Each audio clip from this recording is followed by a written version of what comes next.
that start to the season was absolutely incredible.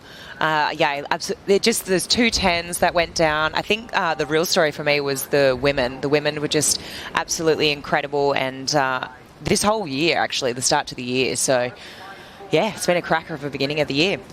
This is his first wave of the matchup. Came in at a 4.17.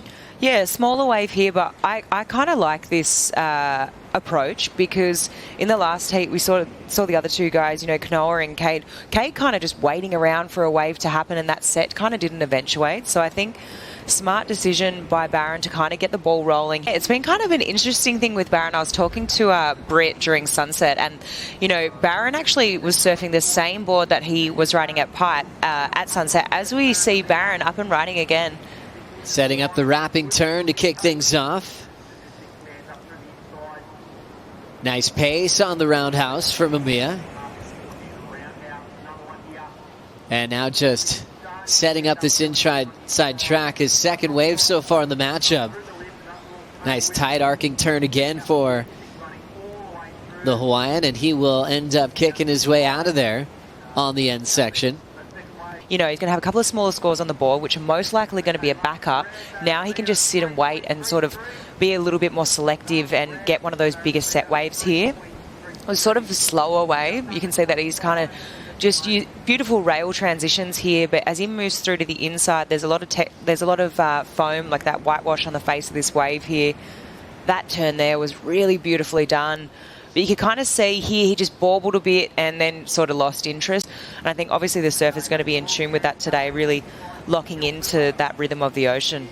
Now he's trying to stretch this one out quickly. Miguel Pupo has a big wall really bowling up, and there's that famous backhand float for Pupo where he could almost get inverted and get speed throughout that lip line float. Now big hack there, well-timed finishing move for the veteran. More lump and bump in it. As we look at this section here, you can see really lining this up here. Goes up to hit it, really floats, comes down, and that was a really, really tricky section to read. And then straight up into a foam climb, also another really hard maneuver to do. I think it's severely underrated in my books. And then finishes so strong on the inside there. Just, for me, the word that comes to mind is commitment. I mean, that was just so committed. I loved it. And for best wave of the heat so far, I mean, that right there, does it get any more critical? Coming down there, look, so much air underneath the board, regains control, and then goes straight up into a foam climb. I mean, it was really well done. I love that maneuver from Miguel Pupo. Then into the climb. I know, that combo right there, just so beautifully surfed. And then comes through to the inside here. Timing is perfect. He eyes up this inside section and releases the fins there. You can see that his hand almost touches the front of his board there, really to just accentuate that release of the fins. Wow, that's going to be a great score. Your first time surfing the Bells Bowl in your first heat, and you've taken it out. Talk us through your morning. You're not working with the coach here. How are you taking on the Bells Bowl this morning? Well, I got here this morning. I mean, everyone was, you know, we knew it was going to be really good, and I could just see some big lines even in the dark, and yeah, it's pumping, but it's way harder than it looks. It's kind of like, you know, full of water and a little bit fat. As we look here, we've got some live action. We've got a Goofy up and riding again. Nice setup here for Miguel Pupo. Fresh off the 6.67. Off the bottom, squaring up, attacking it this time. Now he's got a race to set up another big whip. Knew he had to get there quickly before it got really full, but he stumbles right after that last maneuver. As we have a look at this, those takeoffs like that, they're hard to do. You made that look really easy, but they're really hard, those whitewash takeoffs. Carving maneuver there, but straight up into that second section. You can see he just cut that maneuver a little bit short because he could see that it was running off into the bowl, and beautifully timed third section. But yeah, it's going to be unfortunate that he's going to be a bit annoyed about that. Deivid Silva now with priority. He's looking for the roll in with the whitewater. Section landing on his heels, but he's got, he'll just get clipped. Short ride there, and throws away priority when he doesn't have anything on the board yet. He's very fast in transition, just needs the right type of wave to show it. Here he goes again with third priority. First blast, snap to slide, fit that in very quickly. And now just busy work on the open face. Now nice entry, mid-face bottom turn, and slaps it shut. So great job having third priority after the error falling on his wave that he used first priority on. In that same situation as Cade, looking for a set wave. So this was just really, really smart surfing. You know, a couple of errors straight up into the lip there on that first turn, really well timed. Wave gets a little bit sleepy here. It's obviously a smaller wave because he was on his way back out. But he eyes up this end section, and the timing here for the finish was impeccable.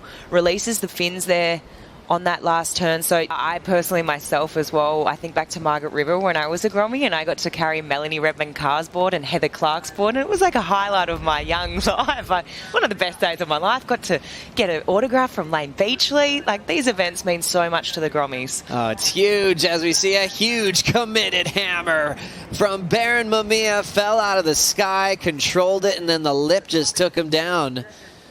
So we'll see where the judges land with him having control on an aggressive finish. It definitely could argue for his best number. 5.94 for the lead here, Flick.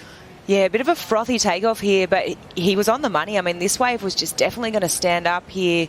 Knew what he saw down the line, laid into a couple of big sections, and was that a ride out or was that not a ride out? I don't know. That's going to be definitely touch and go. He also fell on that last one as well, so borderline, it almost didn't look committed enough. And then right there, just getting clipped. I mean, it's the Dream Tour. It's the Championship Tour. I don't feel like they're going to give it to him.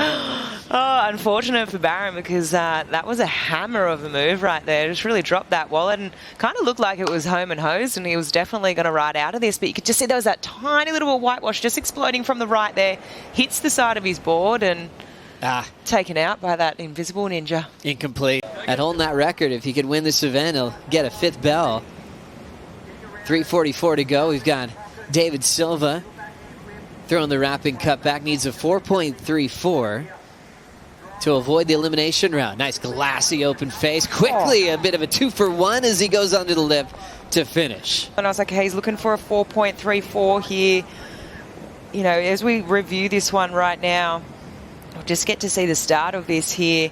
It's a bit of a sleepier start, and I was wondering, oh, what's he seeing down the line here? But kind of knew what he was doing and just got all this speed, went straight up into that one. Just he cut that bottom turn short, so he didn't even allow himself to drop straight to the bottom. He just went straight back up into that last maneuver. It's super impressive as we look at this super slow-mo here. It was really, really well done, and really cat-like reflexes and really quick decision-making. You can see that was where he cut that bottom turn really short just to allow himself to get so late and so critical up into the lip there.